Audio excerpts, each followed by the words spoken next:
Yo, we're back with another episode What's of up, Walkie Talkie. people? Adali here. Adali, say what's up. Hey guys, my name is Adali. I'm a photographer from Los Angeles. Paulie is flown out to visit me. I made him. Just kidding. He was here already. And yeah, we're looking at some work. I'm going to show you around and show you the pictures I take and that I'm interested in, and the city that I was born in and that still continues to inspire me. And we're going to drive around. I'm going to show Paulie some of my favorite spots. I'm going to bring the cameras out.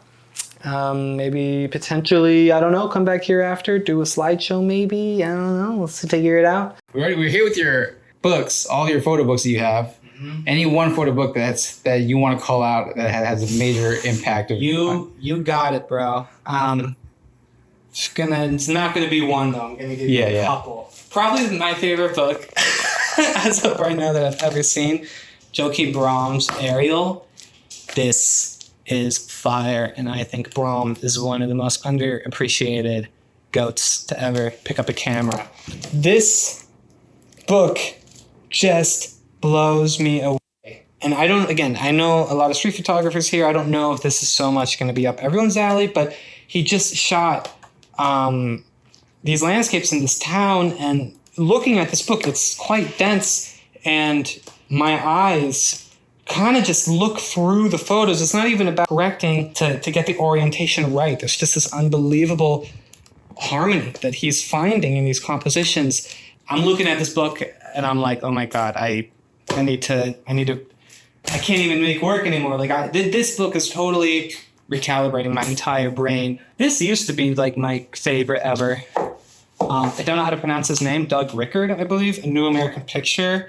Having also loved street photography, he made this like great kind of seminal American street photography work that was all Google Street View. This raises all these questions about surveillance and about just photography in this very contemporary sense that is quite controversial. Oh my gosh, and the quality is so crunchy and faces are blurred just out of Google, and this guy, I guess, spent like years and years just spending time on Google Street View. And, you know, of course, in the tradition of the Americans and like all of these great photographers who have done these American road trips, I think this is such an interesting turning point in that lineage. I have to shout out certainly one of the goats, Chris Areen. This is a huge, huge, huge influence. Oh, come on, man. Sea prints, color, square of the family has totally, of course, inspired my work in the Midwest. Have to shout out Evidence, two California legends, Mendel and Sultan. These guys went through, for those who don't know, they went through like various LA city and county archives and sourced these like basically found government photographs from the past and came up with this really, really beautiful sequence. Billy Him's Raise a Laugh. The new one just came out. I'll take it off the shelf. Okay.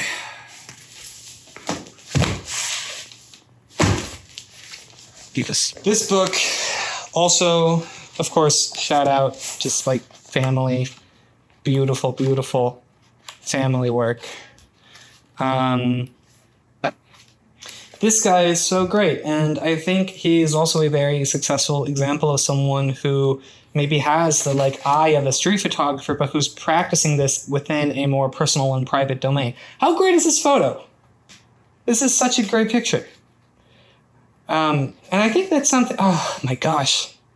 I think this is really something that I've spent so much time thinking about is, I did street photography and I loved it, and it was very gratifying and fulfilling. I actually have work from that I can show you because I'll keep referencing it.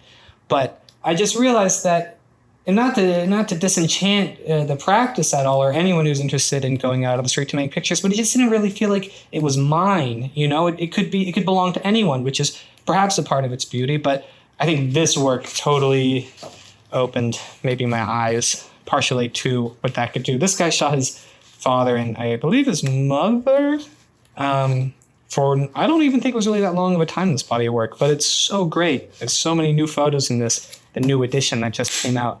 There's one book I have to show you that I keep trying to find. Oh my gosh. Okay, I'm sorry. There's going to be two. This is right now next to Joachim Baram in a very different way. I'm going to mispronounce her last name. Lisa Fati, I think, is, oh my gosh, such a goat. And by the way, there's work that she published called Octa Est, which actually has a book, but it left out so many brilliant photographs that can only be found online. I would really advise the viewer to go look at this. It's like some of the finest color street photography I've ever seen, made in Russia in the 90s. There's like 2 or 3 magazines online that shared that work. But she went from taking this really brilliant Leica, low light, and then came to Los Angeles and started working initially with a Leica, and then went to a larger camera. These are these like posed portraits, but they're so solemn and they're so still, but they're so, I don't know, they feel so full of life to me, and they're so subtle in a way that I just really respond to. Like golden kinda, but like LA-ified in a way that like this photo is so awesome. So brilliant, this stuff. And the tones, the indoor tones, I don't know how she's making pictures with these indoor tones that are like so gorgeous. This is so good to me. It's like Girl Pictures by Justin Kurland, but like less overt, maybe? I don't know. Oh my goodness. This is, if I had to like pull one off the shelf, this is like one of the 2 or 3 I would say. And then finally, to close it off with like the real, when I say goats of goats, I mean this lady. I'm also going to mispronounce her name, a German woman, Karen Apollonia Mueller. So good. She's taken like some of my favorite photos I've ever seen in my life. All LA work, because I'm going to keep repping it. Oh my goodness. 6x7. I'm really kind of taking some notes off of her right now in a way that I'm like, honestly, a little insecure. I'm like ripping her off.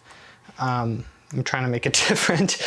But she got up into these really high vantage points and made these incredibly like, almost like chilling, kind of dystopian pictures of Los Angeles, which of course we imagine to be as this sunshine city. And she's coming in as this German woman who's not from here, and has the most unbelievable attention to it.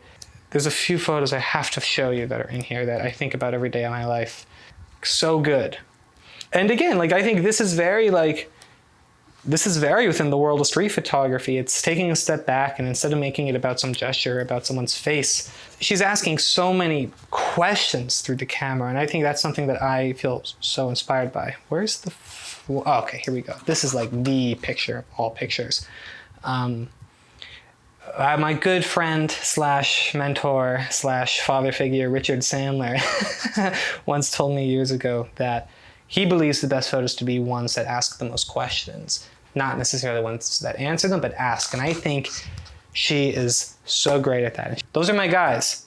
Her, Billingham, Sultan Mandel, Chris Vereen, Joachim Baram, Lisa Fati. Yeah, those are them. I mean, this isn't all of it, but these are some of the archives, which I'm like redoing right now entirely. Had a hard drive a year ago get stolen out of my car, and I lost like 800 rolls that I had archived, dated, perfectly chronologically stored. And so I'm going back. I couldn't look at it for a year, but I'm going back and I'm totally redoing it. If anyone's watching this who's starting to take pictures, don't fuck yourself like I have, and please just get a bin, start having a system for yourself, because you'll pay for it in the long run. I am paying for it right now. So these are like inkjet work prints I've been making as I'm experimenting with C printing, also with inkjet. These are Ohio photos. Some of these have never been seen up until this paulie.b vlog. It's my grandfather. Yeah, I mean, I was doing street photography for so many, I mean, not that many years, because there's fucking people that've been doing it longer than I've been alive. I've been taking street photos, to me, long enough to where I realized that, like, maybe, not to come off already, like, so guns blazing, but, like, maybe my interest was in street photography initially. Maybe it was developing the reflex that the street showed me of responding to things really quickly, and also just becoming good enough with the camera to where I can zone focus and know my light, know my light without a meter, just in my eyeballs already. I have it, boom, this. And like Meyerowitz said this really profoundly in some video. I saw him a long time ago on YouTube, that like looking at his contact sheets showed him a map of his curiosities. I really respond to that, and I feel like having that training maybe as a street photographer has like led me go, to like my mom's house in the Midwest, my grandfather's house. That's been really, really valuable, I think, for me as a photographer. But it took making a lot of street photography to I think get to that place. These are color transparencies, slide film that I have digitized and have printed. And these are also just kind of experiments, not necessarily like trying to do anything with these. And these, I guess, are more car photos that I didn't see until much longer after that story published. I guess I should probably talk really about this because these are a lot of car photos. I'm in an extremely fortunate position to be balancing my personal work, which I've been doing for, like most of my life actually, to commissioned work. And that started by the grace and trust and the ultimate Eve Lyons, who has been an incredible person in my life and who really took a shot on me. She's an editor at the New York Times, for those who don't know. She'd worked with a lot of people whom I admired for a really long time. Shout out Daniel Arnold, shout out Andre Wagner specifically. And we got in touch, and we kind of hit it off, and she wanted to make this story about community, and I basically pitched her this work about my friends, and the way that I'd packaged that was about my young LA friends getting their first cars. I was 21 when I started working for the Times, and I spent an entire summer just basically having an excuse to hang out with my friends and trying to get our cars just loaded up with friends who are dating and in love, and it was just great, and just going on road trips constantly and pointing the camera at them. These photos didn't make it again. These were slides, but I could show you that story. Actually, let's just take a pivot over here and I'll do it like this. So these are some of the photos that ran. This is currently becoming a book right now, hopefully, I believe. And also an exhibition, but yeah, these were published in the Times, and some of these. Yeah, it was a really, really exciting thing to do because it was just totally natural with the work I was making. And honestly, it was through watching Daniel make work, and it was through watching a lot of people whom I really admired make work. Oh man, these great photographers who I love are making this really uncompromising work for publications, for commercial clients, for the New York Times, for whoever, and they're doing it in their exact style. It's not someone making beautiful film photos on the side and then picking up a digital camera and working in a white backdrop studio. It's they're doing exactly what they do.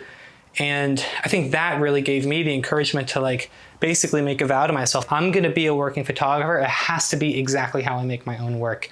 And that's kind of happening. One other photo. This is an inkjet print of a slide that I shot that I'm quite happy about. And this is kind of sparking a whole new body of work made from the bicycle, which is a big part of my practice, riding around LA in golden hour and racing towards the light or against it, whatever. I don't know. I feel I don't want to really say this, but I feel I might be becoming slightly a self-hating photographer, and I'm looking at a lot of more paintings and just, I don't know, reimagining what is it that I want to do with the camera. Before it was about, quick moments and a photo here and a photo here and maybe something quickly here, the Winogrand. And that's really transformed into something, I don't know, just more, maybe a little more contemplative, or something a little more introspective or mindful. Maybe that's because I've got a very fortunate to have a college education from a multidisciplinary school where I was grilled for being a photographer.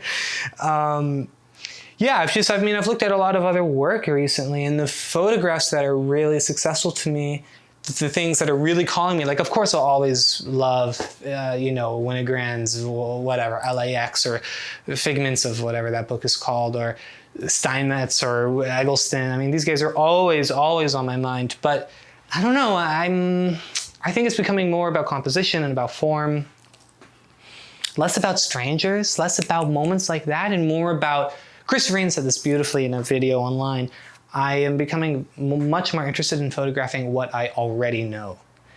Also, like, I mean, who cares about photography? Like, let's get to like the real goats. Like, how could we not have already discussed Mike Davis, City of Quartz? I mean, this is what it's really about. Like, I mean, sorry to sound so pretentious, but like, I'm trying to make work about Los Angeles, and there's great books on the city. There's really great, like, kind of anthropological books. This book is so good. This came out very recently.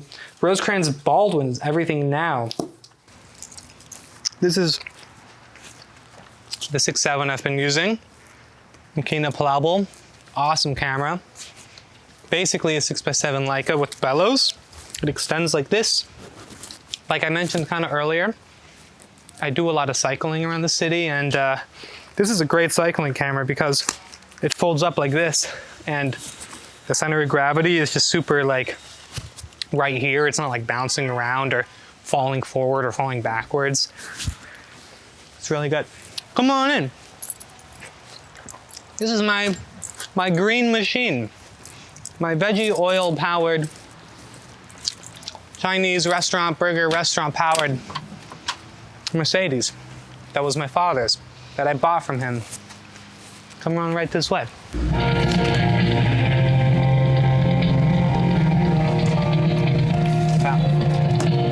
We'll first go check out, gonna take Paulie to kind of where I grew up, East Hollywood, Los Feliz, adjacent.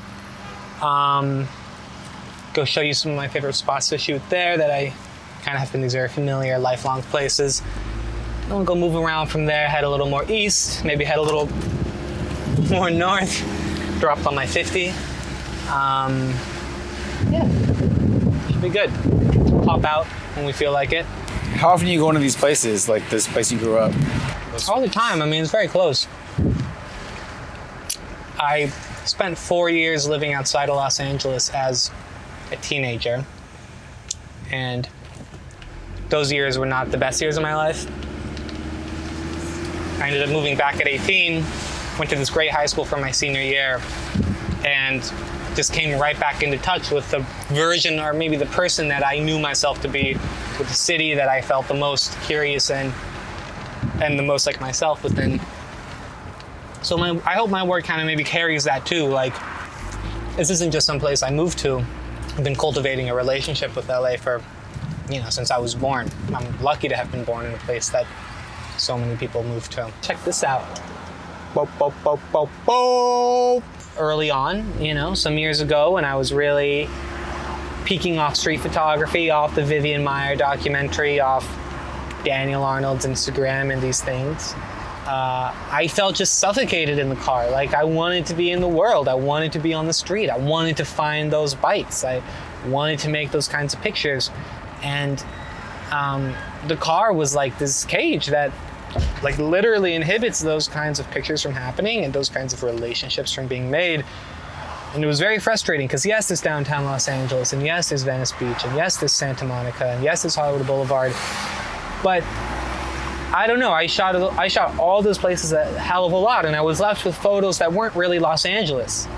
They were photos of Venice and of Hollywood and of downtown, and that's great, but I wanted to make work that felt more like this place for all of the different kinds of lives that an Angelino can live, and for all the different kinds of opportunities that the landscape can present. And that Los Angeles is so massive. Unlike New York, there's so many pictures that come to mind when I think New York. There's so many photos that's it. That's New York City right there. And besides like Winogrand's shot on Hollywood and Vine with the 3 women walking and the light coming like this, there weren't really many LA photos that did that. I guess I'm relating this struggle of making like some kind of quintessential Los Angeles work to the car, which then, as of like 2 years ago, I realized like, okay, let me try to conquer this insecurity and let me try to really like reclaim this obstacle that is, obstacle, it's also a tool, but this obstacle that is the car. And, what I started what I started doing was photographing inside the car, not looking out of the windows, not trying to make street photography, but getting my boys in the car and trying to photograph my life at that time, photographing just my life, which was youthful and whatever, those motifs. And that felt really honest and really exciting. And again, that's that first car story that was in the New York Times. But that was after having this kind of strenuous relationship with the car and not knowing how to wrestle with it. Yeah, and I've just been trying to use what I have, like anyone. And, I think the car, just like the bicycle, are both, they're both vehicles, but they're also, they're like extensions of my life and of the camera. They're just as important. And I think depending whatever method I'm taking photos on, just like whatever camera I'm using, how am I getting to the place to take that photo? Is it from the car? If it's from the car, well then I'm parking and I'm getting out, or I'm shooting within it or outside of it.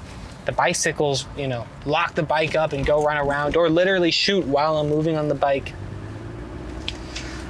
Those are all huge factors in the work. And, even to a point where I kind of will group the pictures based on, well, these are car pictures, these are bike pictures. How long have you been shooting? We mentioned you've been in it for a while now, and you're only, 22, 23? 22 years old. 22? So when did you start? When I was, I can't remember the exact age. I think right when I got to middle school, my mom bought me an iPod Touch, which was kind of this thing at the time. Like iPod Touch, third generation or whatever. I don't really remember.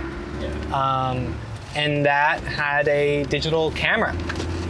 And while I use film and am romantic about that process, again, I think this is a Meyerowitz quote or idea. The brilliance of the digital camera and of being, I was born in 2001, so the brilliance of that time is that photography wasn't this kind of closed off thing that you had to pick up an old film camera and have this whole thing about. The brilliance of the digital camera is that anyone could discover it. Cell phones and iPods and iPads, and there's all these digital cameras. It was just available in a way that film cameras weren't. And so I remember when I got my first iPod Touch, I would just spam the photo button. Like I'd be in the back seat of this car, just looking out the windows that don't roll down, just like shooting through window reflections of billboards and of trees and lights and shadows and whatever. And I wish I had that iPod still. I of course don't have those photos. Weirdly, I was just talking to my grandfather about this, and he recounts it in a way that I couldn't even really remember. Just about I guess my maybe compulsiveness with taking the pictures, and also that he told me the story that the default photos on the iPad, the beautiful Yosemite and these things, he said they didn't impress me and that I was tilting the horizons. So yeah, I don't know. I don't like so many people, I don't really think it's necessarily been about the picture. I don't think it's been about creating this beautiful photograph to share online or print or whatever. It's just been, and this is also a Daniel idea that I so relate to, it's about my version of maybe something that he's echoed in the past. It's just about the fear of every day and how honestly overwhelming life can be. And, where's my camera? Doing this, hiding my face behind a black box, which we confuse with being some truthful decree of life and some, yes, this is my way of seeing. No, it's not. This is your way of hiding. This is too much for me, so having black borders, I'm using a rangefinder, so not really, but having a little rectangle of life around utter blackness in the viewfinder is very cathartic. And going to places on the streets is the ultimate example. I'm a part of life. I'm a part of this. I'm a part of humanity. Here I am participating with my camera. What I initially believed to be a way of engaging and a way of participating, I then realized as a very maybe cowardly, oh no, I'm hiding. And if I was really participating, I wouldn't feel the need to pick up a camera. I guess my point is that I had this very touchy earth moment of realizing, oh snap, this isn't brave. This isn't about somehow affirming my existence. This is a nervous, really nervous, weird.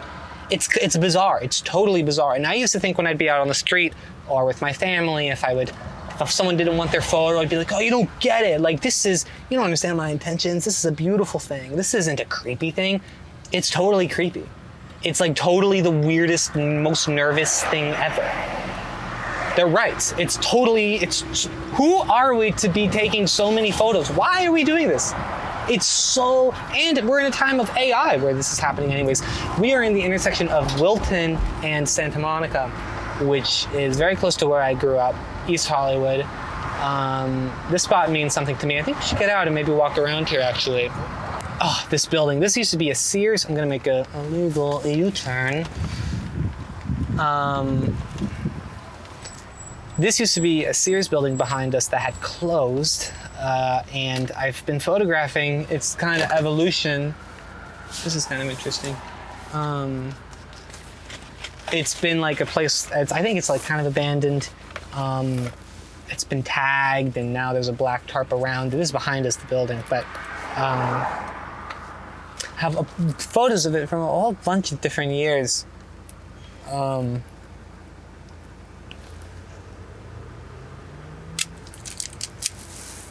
Cool. Yeah, so when I had moved back to Los Angeles, I kind of intuitively was just tending to the places that I already knew and that I grew up in, and try to make pictures that maybe felt like, I don't want to use the word nostalgia, but that felt like the experiences and the feelings of the place that I had growing up. And then having been removed from that place for a number of years was painful. I was a teenager, and it was a very important time in my life, and I was kind of denied what I most loved. And being able to come back with the camera has been a very empowering way of rediscovering the place and re-entering the society. I'm gonna try to maybe make a picture here.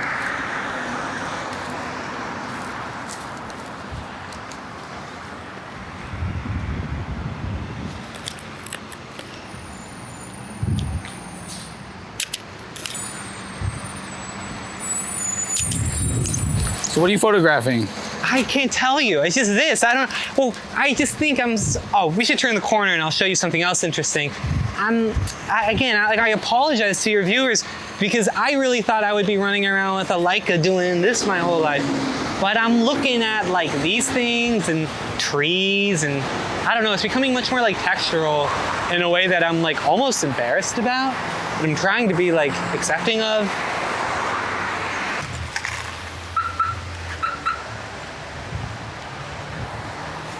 Fuck, man. See, this is the thing, man. I'm taking pictures of trees, and I don't think they're gonna be very good, but I feel I have to.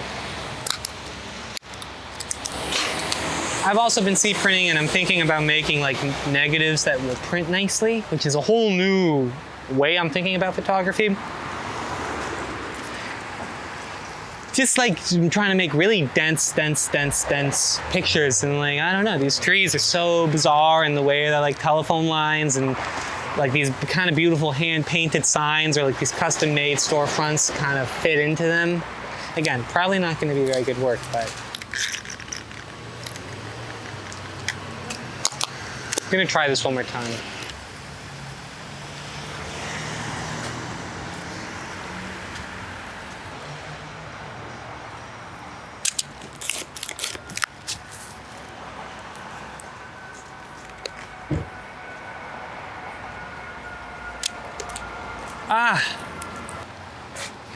Yes, this is me reloading my Leica M4, putting film inside of it.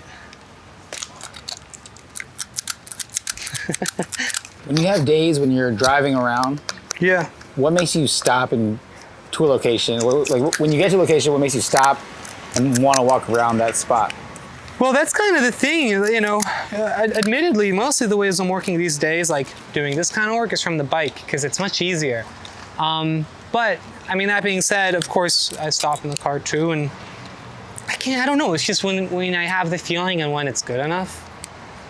There's times where it's I'm sure you relate, there's times where I'm oh yeah, it's good, but I'm not gonna stop. And then there are times where I'm oh, fuck, I gotta pull over. I also just kind of know where I'm interested in photographing. I mean, I'll shoot anywhere, but like, I know the places that have the stimuli that I'm interested in. And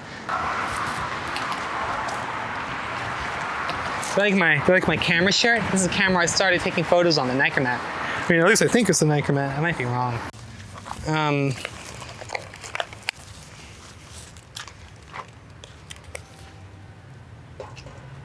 I've taken this photo before of this truck.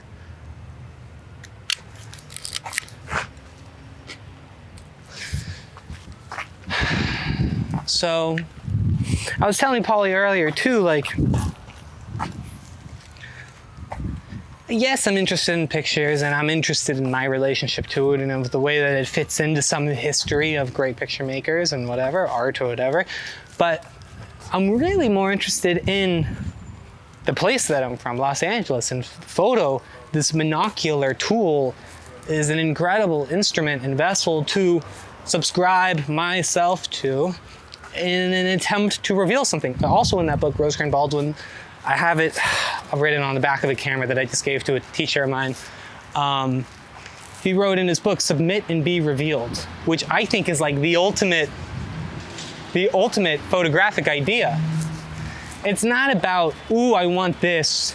It's about, all right, let me get over my fears and get over myself and, you know, put myself into this camera and see what happens. It's a very spiritual, very, I don't know, it's something outside of myself. And it's not like, not to sound so pretentious per se, but it's not like I want to go take photos today. It's like an urge that I can't control. I have to go. I have to go get on my bicycle. Even if I'm sick, it's like it's fucked up. Or even if I'm in class, I'll leave. It's like terrible.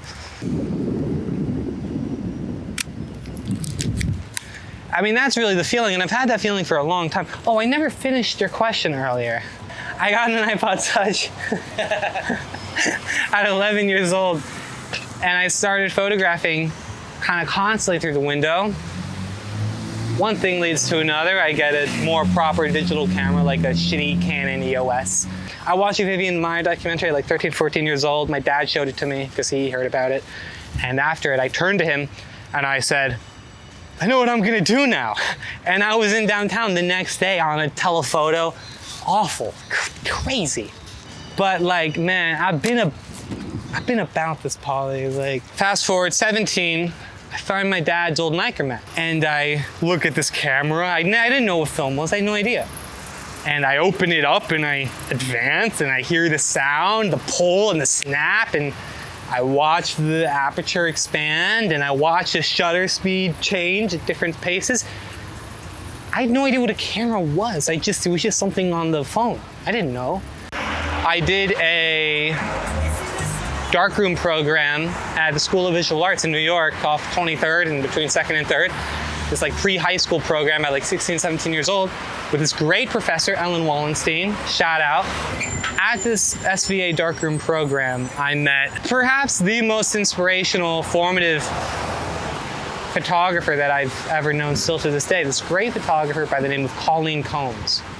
Photographer from Dayton, Ohio, 40 minutes from where my mom lives. This crazy, eccentric, fucking super, super interesting person in this program. One night we were hanging out and she had bleeding off of the table onto the floor 4x6 Walgreens, colored pictures. And it was photos she shot of her adolescence growing up in Dayton. It was taken on toy cameras, disposable cameras, expired film, like 20, maybe 16, 17. Blew my mind into thousands and thousands of people. Forget Vivian Maier.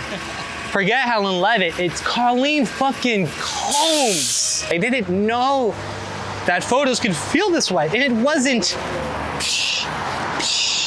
it was like Colleen's best friend and their partner sleeping on a couch or lighting fireworks in the middle of the street. Like, it's just incredible, incredible. So real and so honest. And photographing what she knew. And for years, still today, I am thinking about that work and I mean, that inspired me to turn to my friends, to turn to my life. That's just a half-ass impression of Colleen. Can you talk about the new Paris work? Sure. I mean, like, without revealing too much, that's a personal project. It's about my mom and this very formative experience she's having post-divorce. Some kind of hectic shit that happened in my family. My family broke up. I was like 17 at the time, literally like 2 months before that SVA program. So like I got that SVA program, let me just say, that gave me all the tools I needed. That was like, okay, Tri-X, Micromat, 24mm lens, or color film, whatever, take it to Sammy's to get developed. I understand it. I understand the camera a little bit. I understand what an aperture is and what it does in the aperture and ISO. I had it already. And then immediately following that, this huge quake in my life, family splits up. It was intense. It was really intense. Kind of also right before that, I just lost her mother and her father. My grandfather Charles fell into a declining health. And she moved back home. She wanted to care for him. She wasn't there for her mom's passing, which was this very big thing for her. She'd also, my mom, who has a hugely extensive family network in the Midwest, she, next to like maybe one other guy in the family, like an uncle, is like the only person to really have left New Paris, or to really have left the Midwest. Anyway, she had this crazy life, was like, from the small town, whatever, becomes this very interesting woman. And unbeknownst to everyone, in her mid-50s, she moved back. And she moved back single and kind of destroyed after this marriage of 30 years with my father ended. That put a lot of pressure on me, familially speaking, and personally.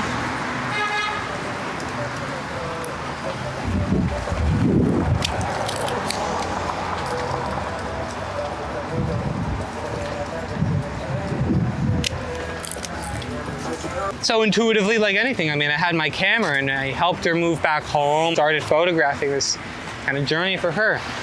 And look, for her going home, it's not going home to a land of opportunity per se. I mean, it's middle of very rural Ohio. She didn't want to move back. I know she didn't, but it was something she felt she had to do. And I just started taking pictures. I mean, that's it. It's about, and there's these strains of, again, I don't want to necessarily reveal too much, but like, there's huge strains of grief that run throughout that. My mother's grief of having lost my father, and my grandfather, my mother's father's grief of having lost his wife, who is like really the muse of the project. That being said, everyone in that work isn't family. There's plenty of folks who are family. There's also my sister, is adopted from Los Angeles, living in Ohio as like one of the few girls of color. And I think of what that experience has to be like for her and for my mom's family, which are like, Irish Catholic, blonde, white folks. It's very convoluted, and I don't know. I mean, I just try to show up as a son and as a grandson and as a brother, but also I'm showing up with my camera. It's a long-term thing, What I will say about that is, from the standpoint just of generally making pictures is, by kind of this incredible force, I realized that was something that I had access to, Like, wow, these crazy Midwestern Ohio small town interior spaces that have the same wallpapers from the 70s. That's something that I haven't seen many photographers make work about, at least even online. That's a way for me to maybe get away from Hollywood Boulevard. And it's been interesting. It's been, again, trying to really circle in on my life, the domain of my life. And am, again, blessed because it's working and because people realize that. And then I start getting hit up for commissions that take me to what I'm already exploring. It's like, hey, Adali, do you want to go photograph this thing that you're absolutely interested in and already making work about? Like, absolutely. Absolutely, I'll photograph my friends for an entire summer in our cars. Absolutely, I'll go spend 2 months in the Los Angeles River. What was the process in getting, I won't say permission, but getting your family comfortable with you taking photos of them? To be fully transparent with you, it's not like, okay, I got permission, now I get to do what I want. anytime. It's like, it's not like I have permission indefinitely. It's like, it's every moment it's something that's a question. And I mean, I'm lucky in that my family understands my relationship to the camera, and it's not something that just started a couple years ago. It's something that I've been doing for a very long time. There's moments where I take photos of my grandfather and he gives me a hard time about it, and I just have to apologize. And I hate to make anyone uncomfortable. It's why I like essentially quit street photography. I hate it. Some people are really into that. Oh man, I had this crazy thing happen to me earlier. This guy got up in my face. I just hate it. And if that happens to me, I'm really ashamed and embarrassed, and I struggle to pick up a camera again. And it's worse when it's with my family. It's a dance. It's less, gotcha. It used to be that. Now it's more like theatrical. And that's in like the least Sarfati work, you know? And then Golden, of course, like it's just, it has to be kind of like a soap opera or like theatrical, performative in a very dancerly way. What about like the community here in LA, like the photography community? Sure, if you were to ask me this 2 years ago, I would have cried to you about the lack of photo community, but now I'm into it. Yeah, please don't be here. I'm happy to just have this wide lane that I get to work in. It was scary. It was scary to not have friends to turn to, and that's how we met. I would take trips to New York sometimes, and I met Paulie, and I met a bunch of good friends there and formed a whole friendship, and would come back to LA like, you know, gosh, how I wish this existed here. And that being said, I got some buddies. I mean, just about everyone you're making a video with, I have a relationship to. The fear transitioned to a feeling of like liberation, like, oh, okay, this is, you know, I could flip it on you. Like, how do you operate in a place where there's so many people that you're bumping into every day? I couldn't do that. Oh my gosh, hi, nice camera. What film are you shooting? And that, you know, that's great for a while, and then it isn't. I gotta make landscapes, and I gotta make photos of my friends, and I gotta make slides of weird things, and I gotta, whatever. It's fine, you know? I don't feel like it's pretty available. I don't feel like I'm stepping on people's turf per se, so I love it. I love the openness. A lot of great LA photographers aren't the person that's making the same kind of work for 40 years. Like John Davola, who I can't believe I didn't mention earlier. I don't have a book of his, strangely. Davola is like my favorite. I mean, you have the dogs chasing his car in the desert. That's like the most beautiful shit I've ever seen in my life. Like weird Polaroid experimentation he's done. And you have Zuma, of course. And you have like, if you go on this website, there's like 50 tabs to click on, and they're all absolutely different. One is black and white on a 35mm camera. The next is color transparency on large format. The next is digital. The next is composites. Like, it's so free. And maybe that approach is not because that's who Davola really is. I mean, not to say it isn't, but perhaps it's because that's what Los Angeles is. There's so many versions of it. Los Angeles is such a convoluted place. There's so many different kinds of identities. There's so many different kinds of ways of existing out here. It's enormous. Even the city doesn't really have a beginning or an end. It's surrounded by desert. It's so unbelievable. And more recently, I'm thinking about just the fact of life here. Like, this place, this chaparral environment is not designed to have a population of like 10 million people or whatever it is across LA County. We've imported water, we've done all of these things to try the highway system and the unsustainability of the car and all these huge existential questions. And this summer we have wildfires and flood, you know, in the winters we have floods and landslides. Los Angeles, and it might fall into the ocean. This state is like at the forefront of ecological disaster.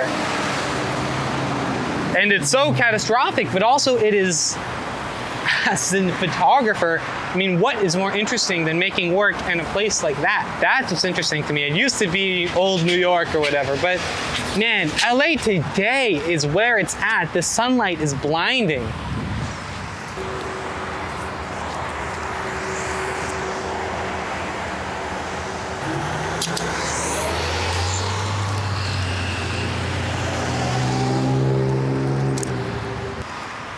Ticket? Yes. No tickets. Here we go.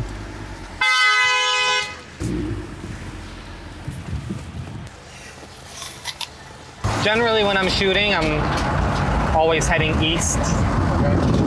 The Northeast is my favorite place to take pictures in. The light is superb. And it gets really hilly over there in a way that's really inspiring to me. Can you talk about how you make a living as a photographer and how that came to be? Sure, yeah. I'm in a very fortunate position to be working as a photographer. Most of the commissions I take are editorial. Sometimes I get a commercial job. It's really nice. This is something that I've wondered about since before I was working. Felt like this big kind of question mark, and I'd seen people work around me. I'd had kind of heroes that were making great work, but those answers weren't that obvious. And it has to be every person's dream. And it was conflicting to me, like why that wasn't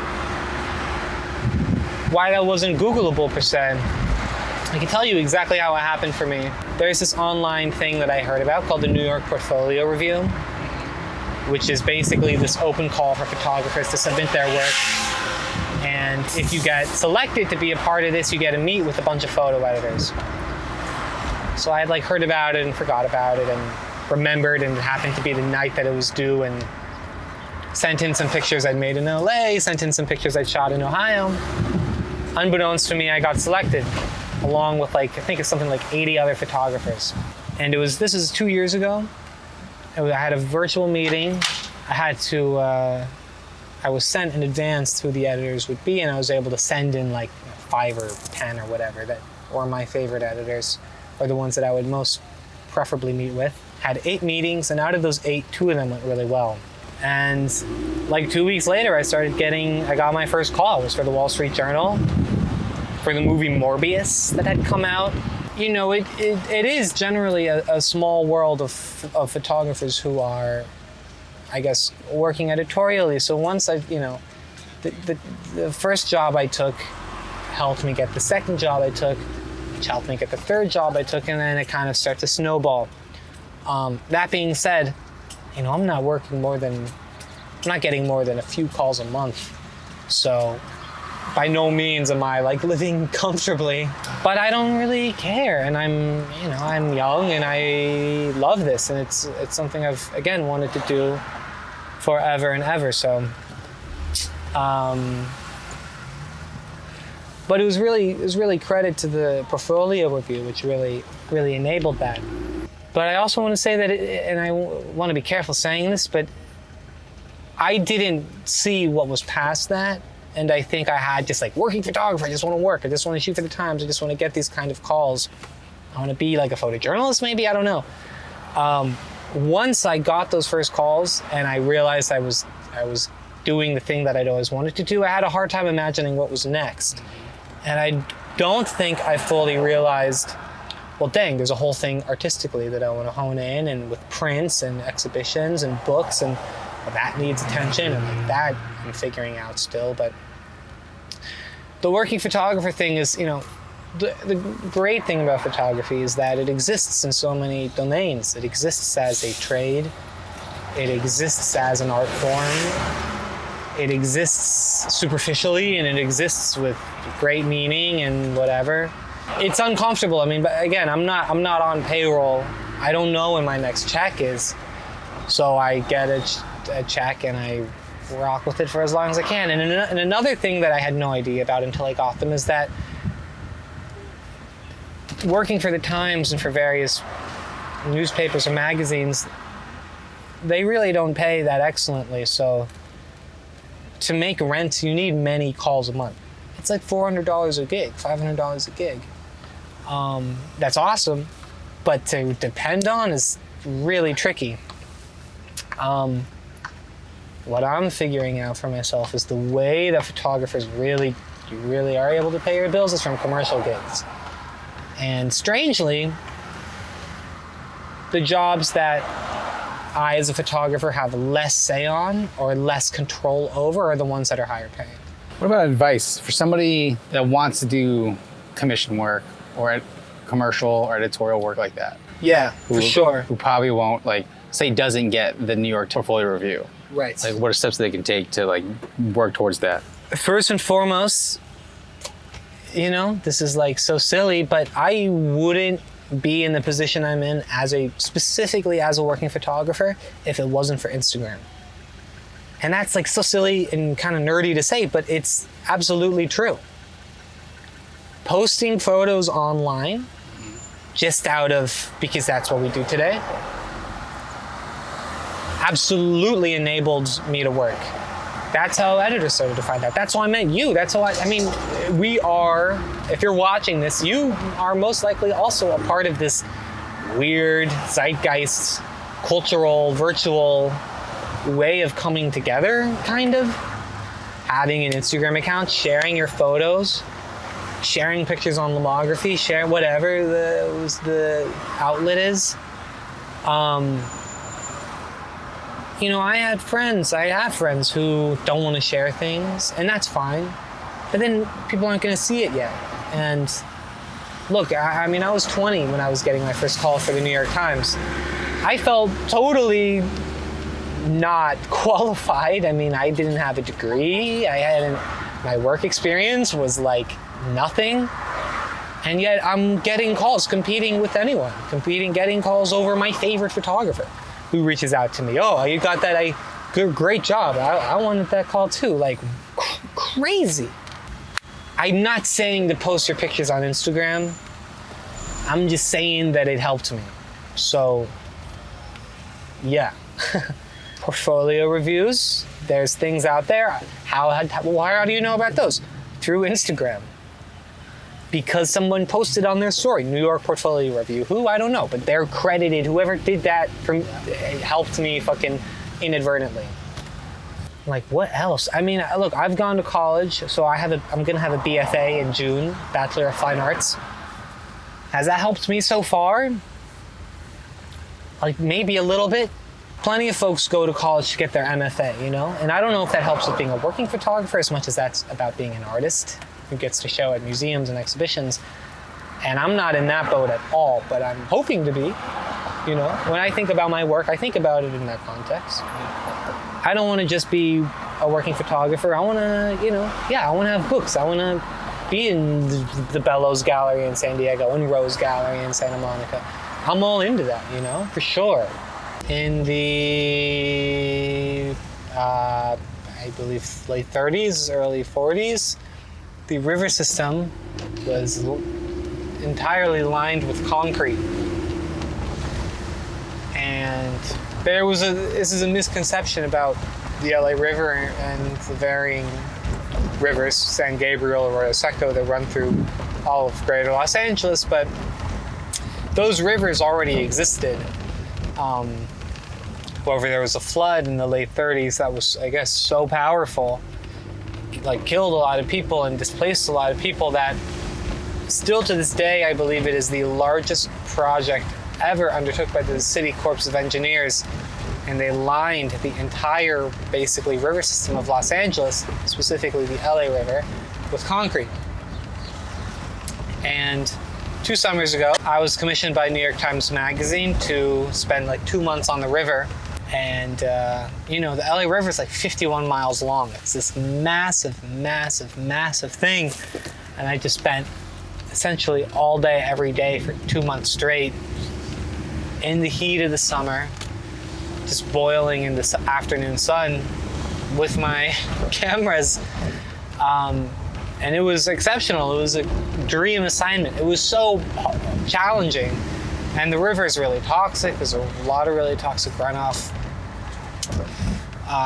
We're about to drive by it, which is why I'm mentioning it. And all of that concrete just reflects that light into your eyes. I mean, it was like blinding. And the water in the summer is so hardly, almost non-existent, that what is there just gets baked in the sun, and it just becomes so stinky in some parts, especially south of downtown, where there's like, toxic runoff. I mean, I would be my sinus would be burning, my eyes would be watering. That project, while I'm happy with the work I made, I wasn't quite, I felt like I could have done it better, you know? There was something about it. I was doing 35, I was doing 6x7. I felt kind of, I don't want to say all over the place, but I felt maybe a little undecided about it. Anyway, I've been revisiting it recently as we've been getting these rains in the winter. We've been getting like last winter in 2023, we were getting really, really extreme rain. And this winter we've got really extreme rain and a lot of storms, I'm sure, that have made like national headlines.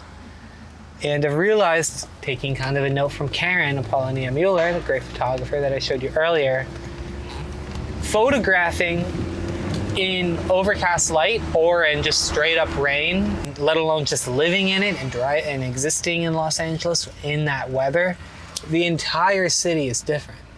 It's absolutely different. And I've realized more recently, man, like if I switch this up, if I photograph in rain, the entire city is different. The surfaces become shiny and everything is exposed at the same light. Everything's in beautiful, overcast, softly lit, beautiful, very forgiving shadows.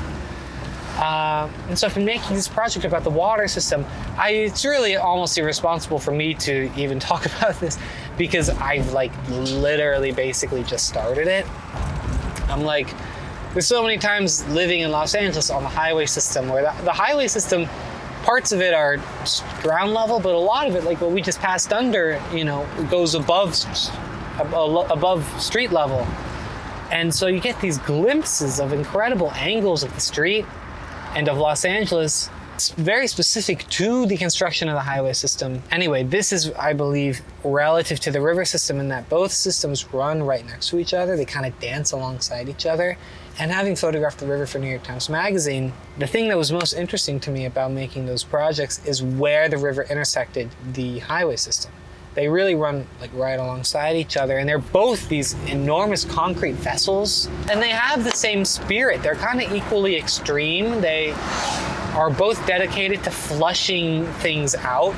The river system, while we complain about not getting enough rain or not being in a drought or not absorbing enough rainwater, we flush it out. The concrete river system, that is dedicated to pushing the water out into the Pacific, pushing it down to Long Beach. It's 51 miles, like 30 of those, or maybe 25 of those, are a straight shot. They're a straight shot, straight into Long Beach.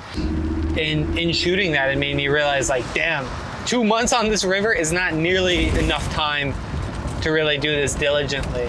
And so I've been hitting it again and again, and it's been this thing kind of eating at me, like, man, that needs more work. I can refine that, so let's walk it. I'm tired of being in this car.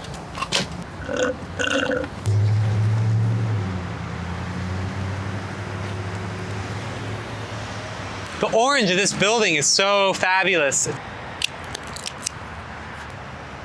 So this is a quality of like Northeast Los Angeles that I really, really, really am moved by. Like just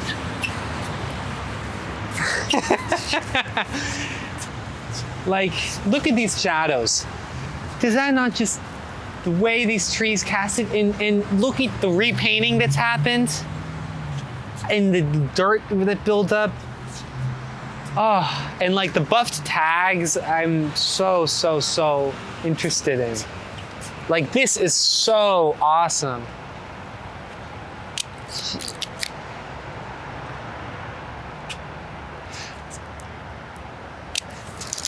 Yeah, that's so cool. Just this orange is like so electrifying, man. Look at all of these oranges.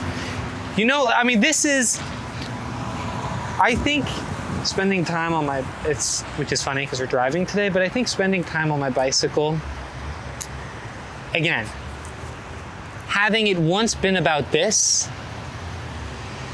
spending enough time on my bicycle has made me realize that, I mean, this is a frame right here. This could be a photo. It doesn't need all the chaoticness and the F16 or F8 or whatever. And there's more things, like we'll continue walking. I mean, like, maybe this is what happens when you go to art school. Like,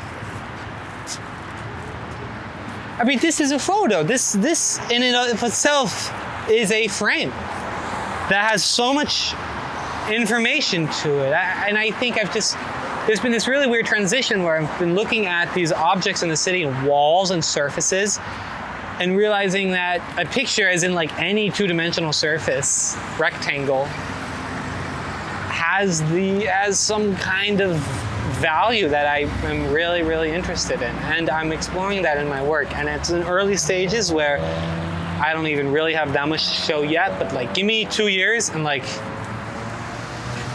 I think there's something interesting happening. Wow, I mean, even like this. How do you approach goals when it comes to your photography? Like short-term, long-term, none at all? Wow, that's so nice. I mean, if I had a goal to, if I have a goal to make a certain kind of work, to like make work in New Paris, or to make work about my friends, I get 2 months, I gotta make this thing, or to try to, get more one-on-one commissions or something. It really all just comes back to making the work. Just keep making work and do what I can to not, okay, now this is really, this is so good right here. All goals I have are just related to making the pictures. I mean, yes, there's some goals that are maybe like more annoying, like, I need to reach out to someone to try to maybe see if they're interested in exhibiting this work or in publishing this work. Generally, it all just points back to making the pictures. Which again, it goes back to, I think, if I had like a thesis about making the work, it's I don't want it to be mindless, but I don't want it to be preconceived. I really want to try to just let it flow naturally. Needless to say, of course, thinking about the work plays an enormous role. And I think a lot of my recent developments as a photographer has been from trying to come up with something that is like maybe intellectually sound or has purpose. Not something totally mindless, like snapshotty, but something with more of a backbone to it. That could be an intellectual idea, something that relates to myself, whatever. I don't have an answer. I mean, it's a balance, and I'm oscillating constantly between feeling like, the downhill parts are the most pleasurable parts, but that's like what the shooting should feel like. It's just effortless. If there's any challenging part to it, it's asking myself, does this work? Does this make sense? Is this interesting? Do we need this? Do I need this? Is this pointless? I ask myself those questions every day, maybe I'm answering this question too early. I take pictures because I need to be in the world. Every day I look outside my window and I'm just like, fuck, oh my God, the sun. Oh my gosh, this wall. Holy shit. It's an itch that it's like so compulsive and now I think that's the human need. I think the human need is to develop a resonance to the world, to other people, to where I'm from. I'm working where I'm from. Some people work in places where they move to, where they visit, whatever the case may be. There is something so specific to working where you're from. That's what I'm doing. And I don't know anyone, I'm sure plenty of folks are watching this, making pictures where they're from. I feel like I feel pride, like I'm playing for my hometown, and I grew up playing basketball, so I put things in basketball terms all the time. I gotta rep this place, and with that comes responsibility. I guess I'm trying to say there is a responsibility to being a photographer that we sign up for, and to participate in that conversation means we're gonna get it wrong all the time. But it's that 1% that literally mathematically it is guaranteed that you will make more good work with the more you shoot. That's such an interesting, that's a guarantee. The more photos you take, the more good ones you'll get. I mean, again, maybe a little highfalutin, but generally, how could that not be true? Nice. Whoa.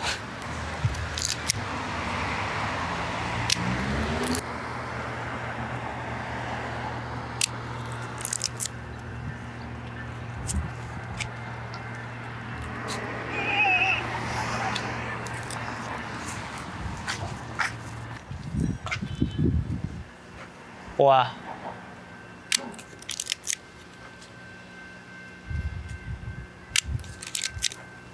So earlier you kind of mentioned that you have a mentor / father figure or whatever you want to call it in Richard Sandler. Richie! How did that come about? And then how would you recommend somebody else? Great Pursuing question. Well, before I even get into Richard, I want to kind of acknowledge that it was my relief to find that photographers are really like giving, charismatic people. That, yeah, sometimes folks will have their walls up or kind of be protective about what they do, but generally, like, real recognize real, you know? And maybe that's just me getting lucky, but man, there has been a long, long list of photographers older than me and more experienced than me who have really taken me in. That's been so enormous in my development in a way that I really don't think I could create if it wasn't for the generosity of many people. I mean, yes, Richard Sandler. He has been really, really, really helpful. It was like January of 2020, right before the pandemic. He was having a show in Los Angeles. I'd known of his work for years. No idea he knew me, but he just reached out to me and said, hey, I need a darkroom to print at to make some final prints for this show. Do you know of a place? And I offered him to print at the art high school I was going in downtown LA. He ended up finding another place, but I went to his exhibition, we chatted. He shook my hand and told me he liked my photos. And I was like, what? And then we just kind of, I started calling him and he'd pick up and we'd talk for like 4 hours about photo in Los Angeles and all these very interesting conversations we had together. He really, you know, breathed some oxygen into my embers. And so did Daniel Arnold. Whether or not he really realizes, I mean, of course that guy is like the ultimate giver and the ultimate sharer of secrets, democratizer of this world. And I know he's been so helpful for so many people, including myself. So in terms of like advice, Finding mentors, I didn't answer your question. No, I mean that was the first part of it. I don't know, because they kind of found me. I didn't pursue Richard. I guess I pursued Daniel only by finding him. Here's what I would say, is that most of my relationship with photography has been from a very young age. I knew what I liked. I didn't know about myself, about the work I was making, but I had a compass that pointed me to shit that I was into. I was never like indifferent. Like, oh yeah, photos, I think I like that. I don't know, I can't really tell. Sometimes I see things in life I don't really know about, like a movie or like, I don't know. I was never indifferent about photography. I always had a really strong reaction to it. And I think it's, you know, man, and no disrespect to anyone, not to sound so grandiose, but there's a lot of people in this world who are pretty mellow. Or who are pretty like, oh yeah, that's cool. Oh yeah, I don't really fuck with that. Just like pretty relaxed. If you know me, you know I'm not that way, man. Like, if I love something, oh my God, I'm gonna yell about it from the mountaintops. If I don't, I'm gonna shit on it. Like, I have, for whatever reason, a kind of a strong emotional reaction to things. And I think it's maybe by nature of that, just by having, for myself, a compass as to like, if you were to ask me at any moment, what do you like? I would just, grilled cheese, Massive Attack. I don't like grilled cheeses, I don't know why I said that. I just tell you things I loved. 1 second.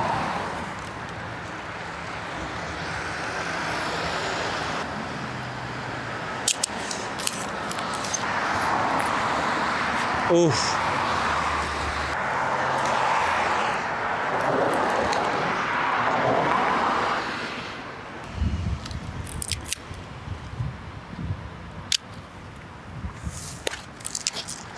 There's never been a moment where I wouldn't be able to tell you what I loved. And I think it's having a bite. It's really having like an intense feeling about something that's really guided that. You know, it's really guided me in, and maybe in some weird spiritual way, brought people that I've admired to me and brought me to them. Also, yeah, I'm taking pictures in the age of Instagram, and the chance for connecting in a way that's superficial or not is like probably as great as it's like ever been. That's such a non-answer, but if you really give a fuck about something, really do it. Really do it. And that's kind of what Daniel told me. That sounds so corny, but like if you really like it, you're gonna have to do it. What? Like, oh, I don't really think it's gonna work out, so I'm gonna stop?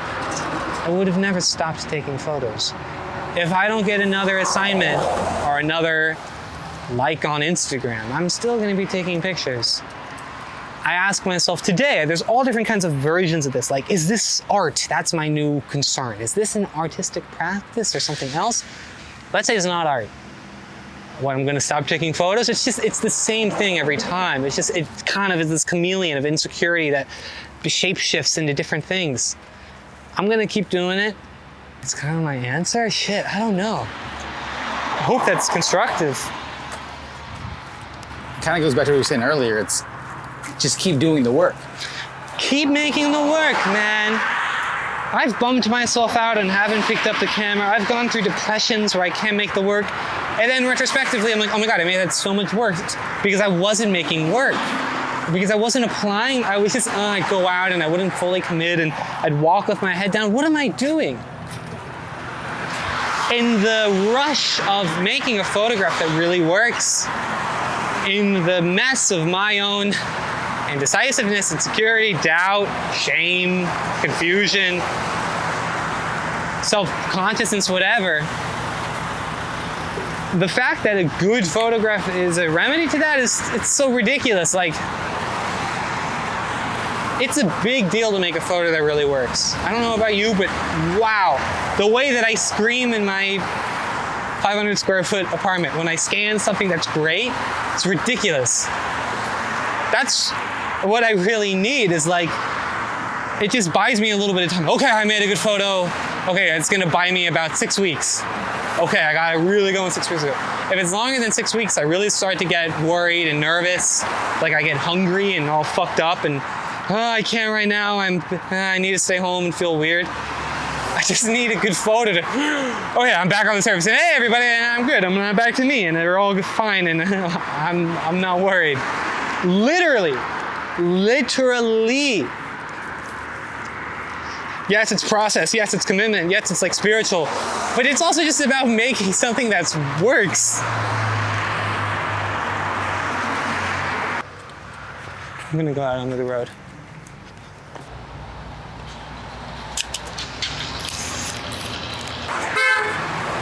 I guess today's just about tree photo. Wow.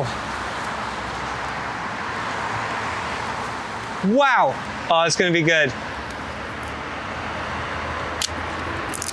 Just this light. I hope I'm metering for it though.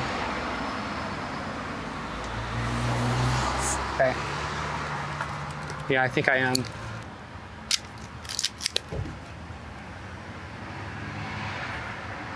I'm just into this crazy last seconds of gold light. Let's keep going, chase the light. I'm also thinking much more about coming up with something that's like kind of harmonious, like in a way that I think deals with repetition more than other things. It used to be like the new Paris work. It's like a photo of a baby and a photo of my grandfather and a photo of my sister and a photo of the fucking house and a photo, like, I'm kind of, oh wait, this is so good. I'm kind of over that. I want like kind of the same note, same note, same note, same note, same note, something really droning. Holy fucking moly.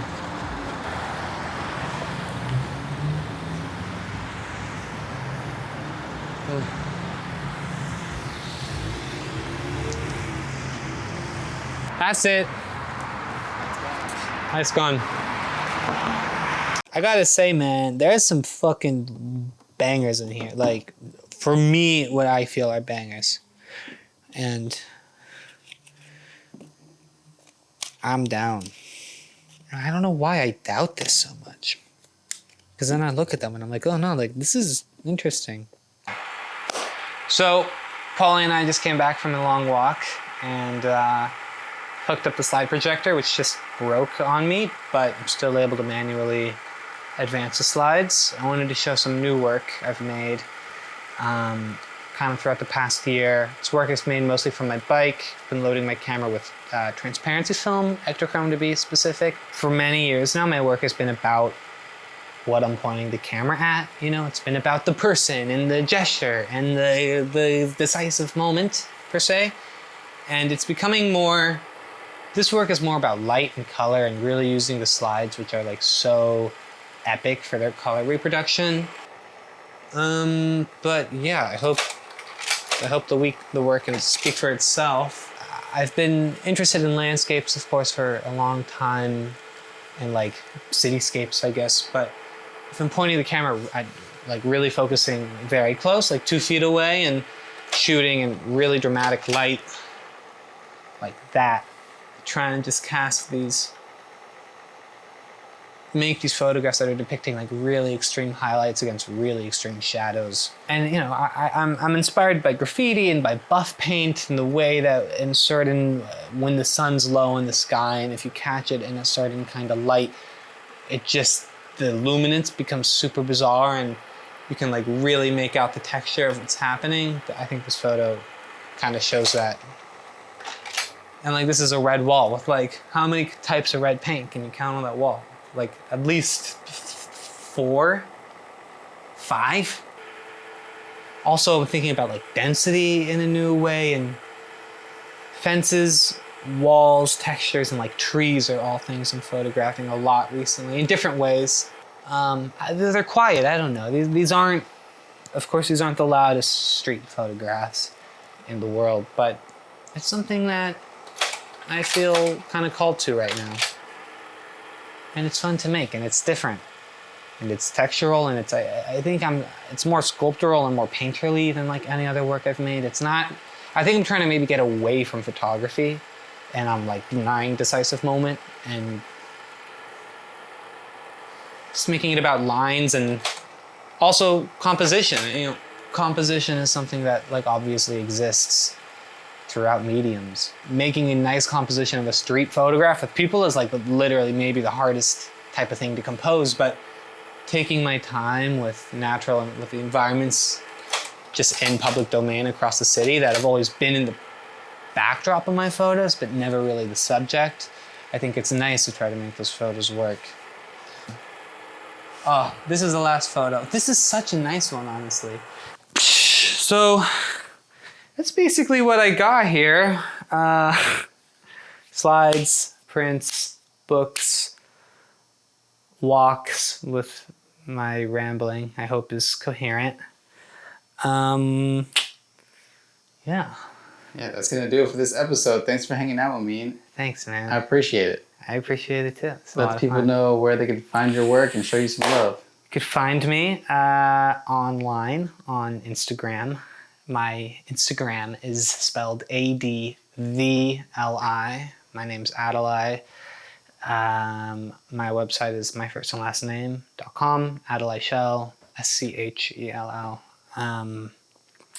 Yeah, I have some things coming up. I should be publishing a book this year, maybe next latest, but I'm really trying to get it out this year, of the work I was mentioning earlier about my friends in the car. It was a New York Times story published like a year ago, and potentially some exhibitions beginning next year, so that's great too. And yeah, in the meantime, I'll just be trying to make new work, hit new notes.